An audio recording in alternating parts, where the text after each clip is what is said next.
Unless you've been living under a rock for the past summer, then you saw the 2011 World Cup and the U.S. Women's National Team.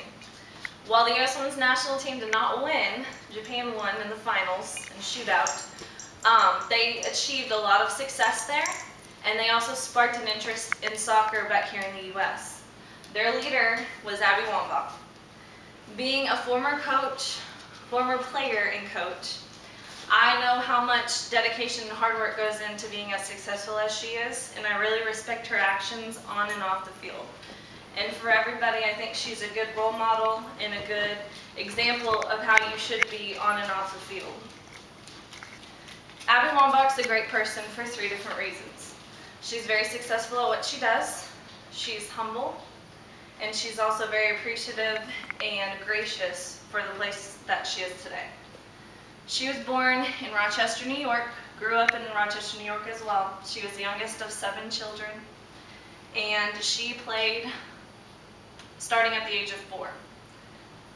She started on a girls' team and was switched over to the boys' team because the first 3 games that she played, she scored 27 goals.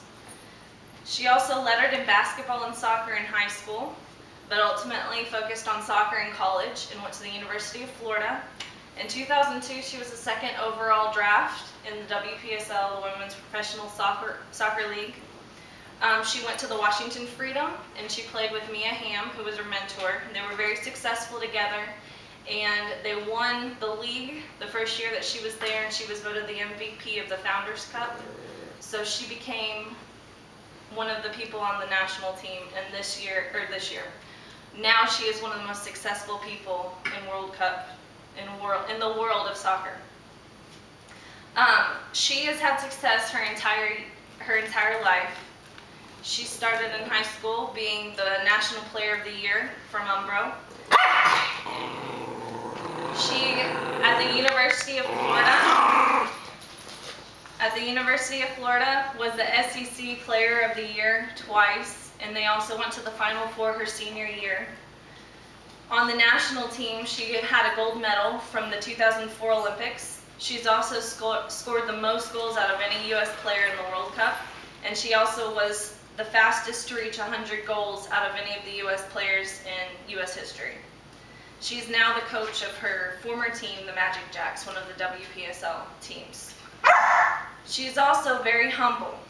She's been on all sorts of shows since the World Cup. She's been on The Daily Show with Jon Stewart, Good Morning America, The Late Night Show with David Letterman, and she never puts anyone down. She's always very positive, and she talks about the success of the team and how thankful she was to be there, but she never puts anyone down, and I'm sure she'd like to because I'm sure they're not happy about losing the finals, but she always talks about how they're looking forward to the next Olympics. And she talks about everybody around her, how much support they had, but never cocky and never puts anybody down. She's also appreciative and gracious. Megan Rapinoe, Carly Lloyd, a lot of the people that were around her on the field, she gives a lot of respect to and is very thankful that they were able to do as good a job as her so that they could be successful. She's always talks about how much support the fan base that they have from the U.S. and also after the quarterfinal game when they won versus Brazil, how much support they got from Germany. And she always talks about how thankful she is for all of that.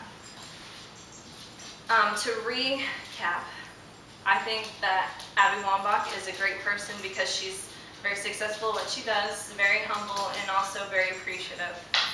And a lot of little girls in this nation look up to her. And it's good to know that they have something good to look up to. Thank you.